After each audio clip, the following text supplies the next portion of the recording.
All right, Elise Coleman, rapid fire intro in 1 to 2 sentences. Who are you? I am a former engineer, and now I am a digital nomad, co-founder of Here and Now Travel. And tell us more about how you're making money online. So we make money by selling group trips to young professionals. So think of group trips for older people to international destinations. We just do that for 21 to 35-year-olds all over the world to Cuba, Iceland, Greece, Costa Rica, Colombia, and Mexico. And what is your favorite thing about digital nomading? I think my favorite thing is getting energy from a new city.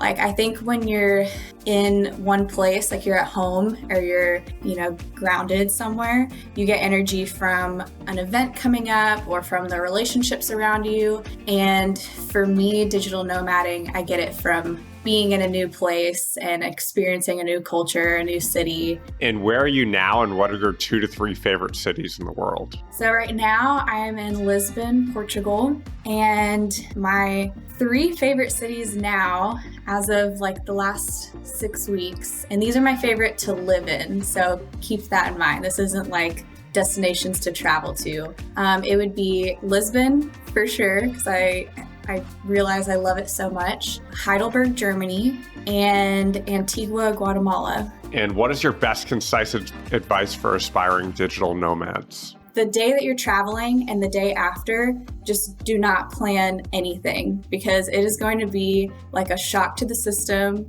Don't plan on working, don't plan on seeing anything unless you feel like doing a walking tour or just something casual. Every time that we move to a new place, it's always rough the day of that we get there and the day after. And so just take that time to get groceries, do laundry, and just, whenever you're preparing the different places you want to go, just factor in those 2 days to relax and not work. I'll second that. That's definitely good advice there. What small change has made a big difference in your life? Okay, so for me, this is kind of silly, I guess, but in the digital nomad lifestyle that I'm living, a small change I've been making is searching for bed in Airbnb reviews. And it will tell you, in the reviews, it will say comfortable bed, or it will say really hard bed, or, different things. That has made the biggest difference, because you don't realize how much sleep affects your day-to-day and your emotions and your overall well-being. And just having a comfortable bed that's consistently comfortable every day and every new place you go to, that has made a really big difference. That's a good one too. Really, and it's a really small thing. And what is your favorite book? So my favorite book, I have 2 actually. So my first one is Your Money or Your Life by Vicki Robin. That kind of inspired me to do a lot of this. And then the other one is Sapiens. It's a really popular book, and that just helped kind of form my viewpoint on the world. And I think it kind of prepared me for travel and seeing different cultures. And if you had 20 seconds to live, what message would you share with the world? I would tell everyone is you can do hard things, and that good things come from big changes. Awesome. Well, I appreciate you being here, and thanks for giving us a quick rundown on you and some of your thoughts. You had a bunch of good nuggets in there that I want to come back to and touch on.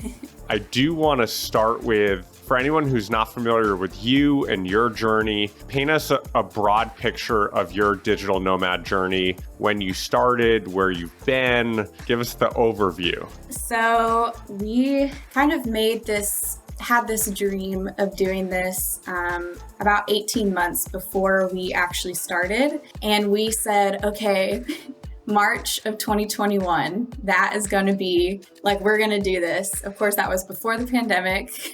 We had no idea what was going to happen in those 18 months. And we ended up pushing that back just a little bit, but we ended up quitting our jobs July of 2021. And so we have been nomading for about 7 months. And we were working our corporate jobs and decided that we wanted to start a travel company. And we had like a dream, of just living anywhere in the world and picking our own schedules. So we made that plan and we did it a couple years later, and here we are. I kind of went around on the timeline there. Tell me about what places have you been to? And I guess I'd be curious to hear more about what places you've been to and the evolution of your travel company. Obviously, you guys started right when COVID hit. How has it evolved? So I think when we started it, we had no idea what was to come. And we started it as just a way to do a passion project and start a new business on our vacation days. We were using our vacation days to scout new locations. We started with Costa Rica, Colombia, and Cuba. And we just picked those locations because they were within a 5-hour flight from Houston. And so because we didn't have vacation days, so we were like, okay, we need it to be a quick trip. We would go, we would scout the locations, we would meet with guides, we would have like extremely long days, we'd be trying everything. And it was kind of picking up steam. We were getting excited. We started in 2019 and we ran something like 8 or 9 trips, and things were going really well. Things were exciting. And then COVID hit and we just paused it ended up being 16 months. We did not realize it was going to be 16 months, of course, but we did not run a trip for 16 months. And then during that time, we just decided, okay, like let's make the most of this. So we started just building more of an online community and focusing on ads and just building a community so that when travel started back up, we could hit the ground running. And so that's what we did. When travel started back up, which was for us, it was June of 2021, it started and we really were able to hit the ground running and then quit our jobs a month later in July. Got it.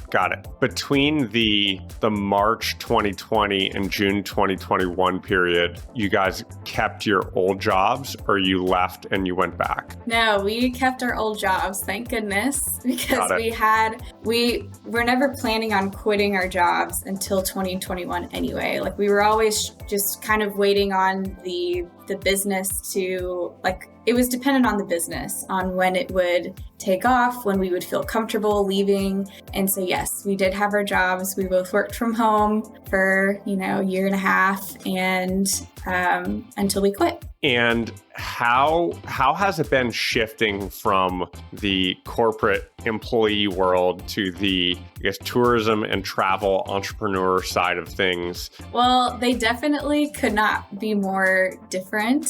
I mean, and speaking from like engineering going into tourism, tourism they're people. Like they like to meet people, they like to travel. There's a lot of networking going on. But for us, it was actually a little bit easier because the corporate world prepared us a lot for the entrepreneurship world. I mean, just little things like learning how to just sit down and like devote 4 hours to your computer, learning how to organize emails, how to prioritize, how to network, to motivate yourself. Like these are all really valuable skills that I definitely think I learned from corporate work. And so I don't look back at corporate work and say like, why did I do that? Like that, what a waste of time or anything like that. I definitely look back at it and I'm just really thankful for the lessons that it taught me because it did really help prepare me for entrepreneurship on like the day-to-day level. I wanna shift a little bit and talk about travel and your travel experiences specifically. There are a couple of things that you said in the initial intro that stood out to me. One was on getting energy from a new city, which based on our conversation before we pressed record here, seems like you're feeling energized in Lisbon right now. Tell me a little bit about your thoughts about, getting energy from a city and moving quickly as opposed to being in one place long term. So moving from place to place, you don't get as much of the community aspect and the relationships, I guess, that you would get from being in one place. And so I definitely think looking back that it was my relationships in the city that I lived in at the time that was really energizing me, and, being there for them being there for me, going to their housewarming parties and baby showers and just all those different events that gave me energy, of course, on the weekends. And when you're traveling, I guess, full time, you don't have all of that. And that was kind of like a little bit of a shock for me. I didn't realize how many of those little things, those little like relationship builders I was experiencing back in Texas. And so the good thing about traveling though, and like living this lifestyle, is that it's just shifted. Like I'm just getting energy in different ways. Like I'm looking forward to going to the castle that's in Lisbon, and I'm looking forward to running along the river this evening. And those are things that I definitely didn't experience back in Texas. So it's just more of like an energy shift than anything. And I really like it. Yeah, I definitely feel I think in many ways when you're traveling, especially when you're traveling at a faster pace, it's more of a solo journey, or in your case and in my case, like a journey of a couple, because when you don't have the deeply ingrained relationships, you're doing a lot more experiences on your own, and there's like a lot more flexibility in how you're spending your time and what you're doing. And so I think I definitely feel the aspect of being in a new place and all of the new smells, foods, experiences, people, like all of that being really stimulating and really snapping me out of, I guess, like the autopilot that we frequently can get into if we're in one place living like a similar day over and over again. It really brings you into the moment, I think. Yeah, I totally agree. Well, I want to get some more of your thoughts on Airbnb tips. You shared your thought about searching bed in the reviews for Airbnbs. I'd be curious to get more of your thoughts, and I can also share some of my thoughts, and we can bounce some ideas around here. Oh gosh, I feel like I am an Airbnb pro now. Like I've fine-tuned like how to find an incredible Airbnb, and unfortunately that came from bad experiences, like many bad experiences with Airbnbs. And so I feel like I've just picked up these like little tips here and there. Oh gosh, where do I even start? One of them is I look for washers, but not dryers, because you don't really need a dryer, I've learned, but you really need a washer. There's not a washer. It is it's so much harder to like do that one task of laundry. Another one is people who comment saying that they liked their long-term stay here, or like looking at the amount of time that someone spent in a place. When people say like, my husband and I spent 2 months here and it was great. Like to me, that's like green flag. That's perfect. Another one is I look for like natural light, especially because when I'm working in the Airbnb, I look for, just a lot of windows, because I've learned that has an effect on like my motivation and kind of my experience with the place. What else? We really like 2 bedrooms, even though it's just the 2 of us. Same.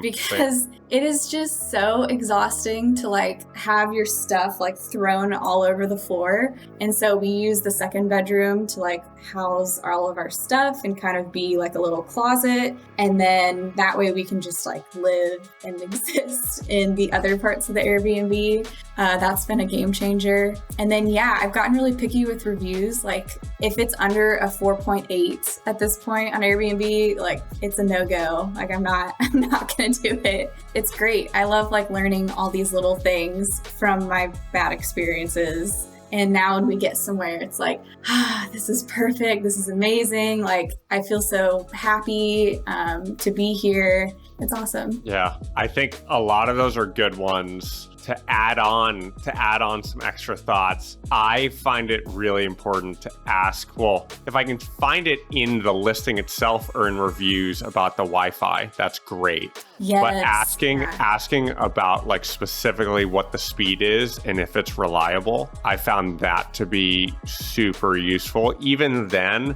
sometimes it won't hit the speed that they're saying it will. So if you want to be really intense about it, you can like really push them to send you a screenshot of a speed test. Sometimes I'll try to do that, but if the person isn't there on site or they're not like nearby, that can be a difficult ask.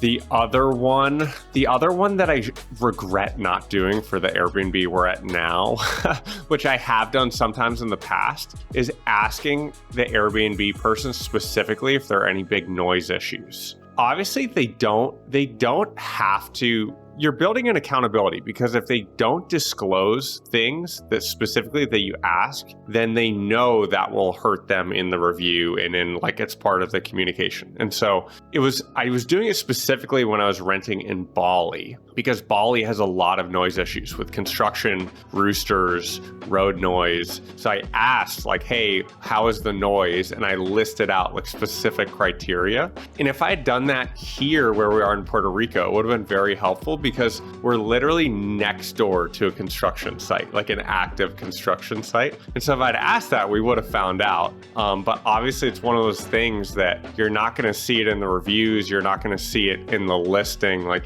you would only be able to proactively find that out. But we definitely, sounds like we've both gone through the trial by fire and have some bad experiences to find the good ones. Beds are a tough one because I feel like not a lot of reviews talk about the beds unless the place has a ton of reviews. And the best way I found for beds is you got to go and like try it in person. Yeah. Unless there is a review or they say, oh, it's a great bed, or that's a tough one. Well, I kind of learned that as long as there's no one that says it's an uncomfortable bed, then you're pretty good. Like if no one's saying anything, there's a pretty good chance that it just met their standards.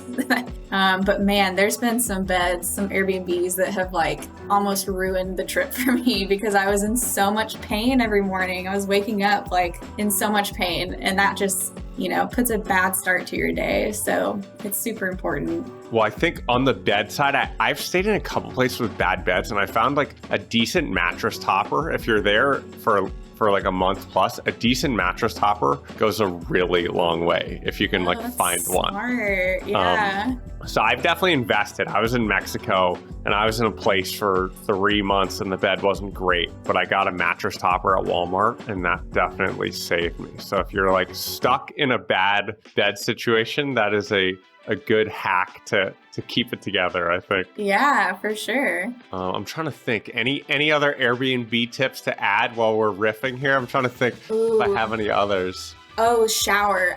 Sometimes I look for showers. I feel like it's not as big of a deal for men because it's like y'all take such short showers. But like as a woman, I always look that up. Like I always type in shower, and people are pretty quick to say like, oh, it gets cold after 5 minutes, or the water pressure is horrible. And it's usually the women that are commenting on that. And so I always make sure to check that because that's super important to me. I can't stand cold showers, and it's so common in so many parts of the world to like only have hot water for a couple of minutes and then it's gone Interesting. Yeah, here we have a hot water heater that like goes from the shower head and plugs into an outlet. Yep. And so it only gives you one temperature. It's just hot. Yeah. And so my girlfriend will go hot, and I'll just unplug it and go cold. Oh my gosh. We're on opposite ends crazy. of the spectrum. But one other tip that popped in my head is using Google Street View. If you want to see,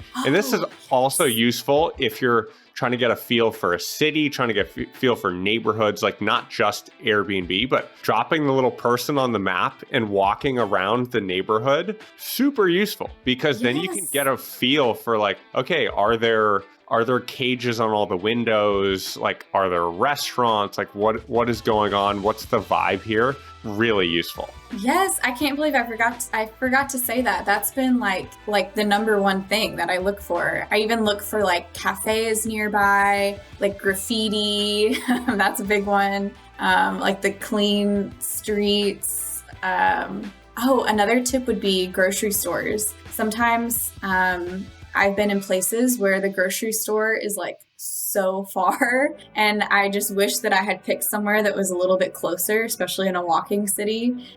So I look for grocery stores, cafes, and then gyms. Those are the three that I'll look around on the Google map. Awesome. All right. I think we gave people a good crash course list with a bunch of nuggets in there. I guess the only other one I'll add is if you're staying long term, you definitely can negotiate. Like there's the built-in monthly price, but even if you're staying 1 month, but if you're staying a couple months, you can message a bunch of people and ask if they'll knock some off the price. You can say, hey, this is my budget. Can you get down to this? And I did that in Rome and it worked. And I know a lot of people use that. And the longer your stay, or the sooner it is, like if you're trying to book tomorrow, people are probably going to give you a much better deal than if you're booking 6 months out. Well, I want to shift back to you. Tell me about some of your learnings, your perspective changes from living abroad over the last, it's been 6+ months, if I got this right? Yeah.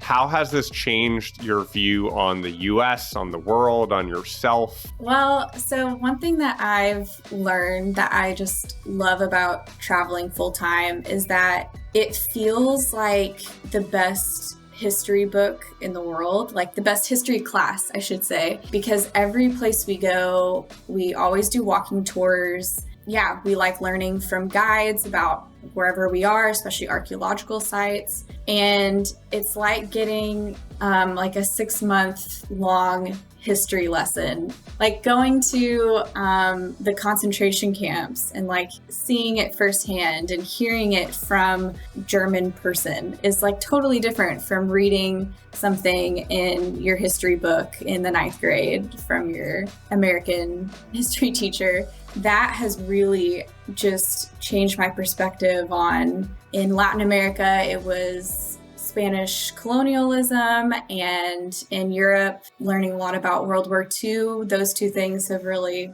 just learned a lot and gotten more depth into big factors that kind of shaped those two regions. That's been a big one. Another one that I have gotten really passionate about is universal healthcare. I kind of thought going into it with America, like, oh yeah, our healthcare system it's tough. Like it's not the best. It could be better, of course. Going to different countries and realizing that they all have pretty good healthcare and that's not going to put you in debt, that has really changed my perspective, going to 15 plus countries now, and they don't have that constant anxiety that they're going to go into medical debt like a lot of Americans do. That's definitely changed.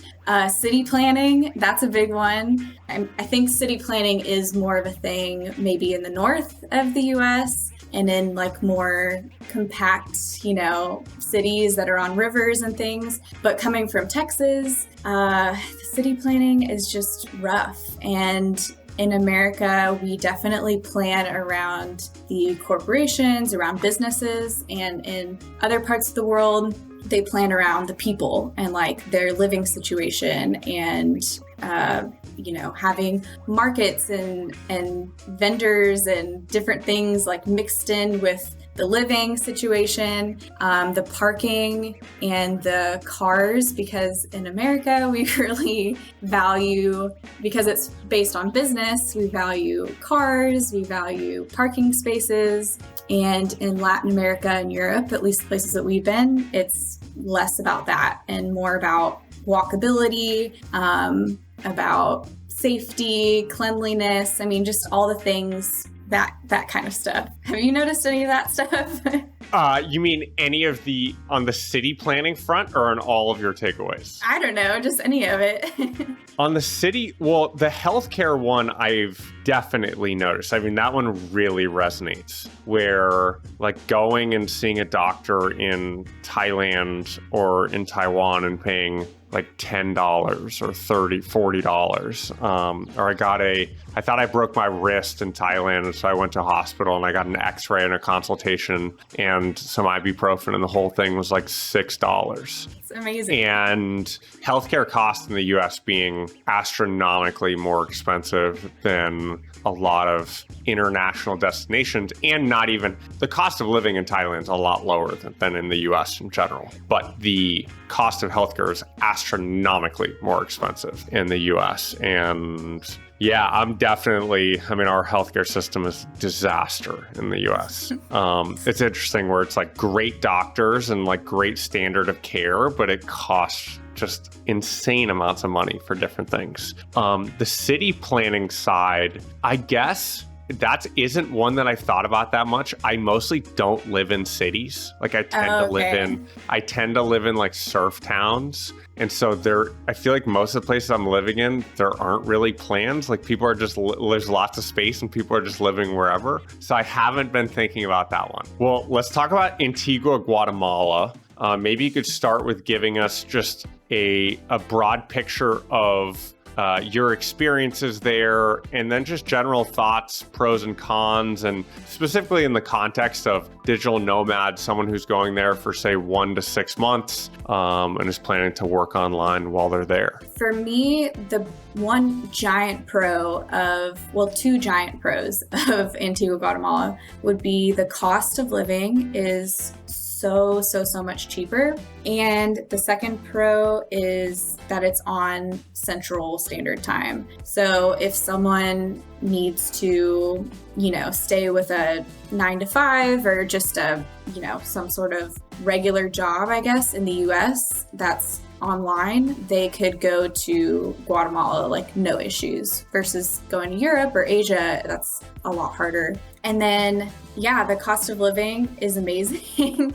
Like Houston already, just where we were coming from, is already a pretty cheap place to live as far as a big city in America. And we were paying probably 60% of our total cost of living in Antigua. So we were able to save so much more money and kind of be a little frivolous too, which was fun. Like we were getting like fancy lattes every day and going to like a nice gym. And you got to have a little fun and be frivolous, it was fun. And then any big cons for being there, or things that people should be aware of if they're thinking about going there? The only con I could think of, the only con is the water isn't safe. Yeah, that would be like truly the only con to me, is the water. In Antigua, they have these like big clay jugs. I don't know if you've seen this in other places in Latin America. It's really common in Guatemala for some reason, but it's these big clay water filters. And so it wasn't even an issue. We didn't even have to buy a ton of bottled water. But that was genuinely my only con. Oh, and more about Antigua, all the good stuff, is that it is this stunningly beautiful, like little tiny 12 block by 12 block Spanish colonial town, surrounded by volcanoes. And so you just look everywhere and there's like volcano on all sides.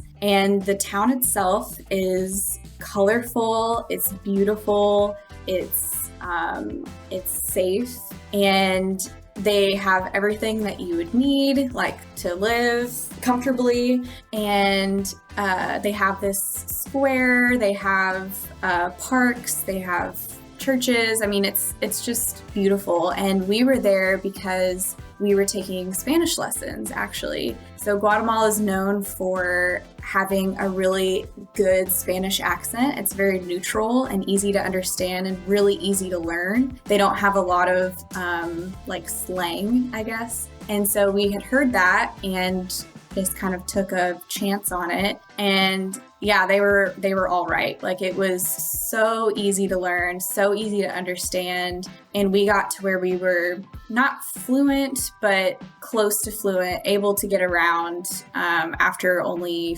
4 weeks of being there and taking Spanish lessons and doing the digital nomad, working lifestyle as well. So if anyone's thinking about learning Spanish, that is like a perfect place to go. I can feel the positive energy as you relive your experience here. Tell us a little bit about the Wi-Fi. How is the Wi-Fi in your place? How's the Wi-Fi in general? So I think Wi-Fi is definitely something you would want to look out for in Antigua, but the place that we were at, it was this little compound with 7 casitas full of nomads. And so the person who was running it was actually an American, and he built it like for nomads, for long-term living. And so he made Wi-Fi like an extreme priority and had like tons of routers in every house and different things. So it wasn't an issue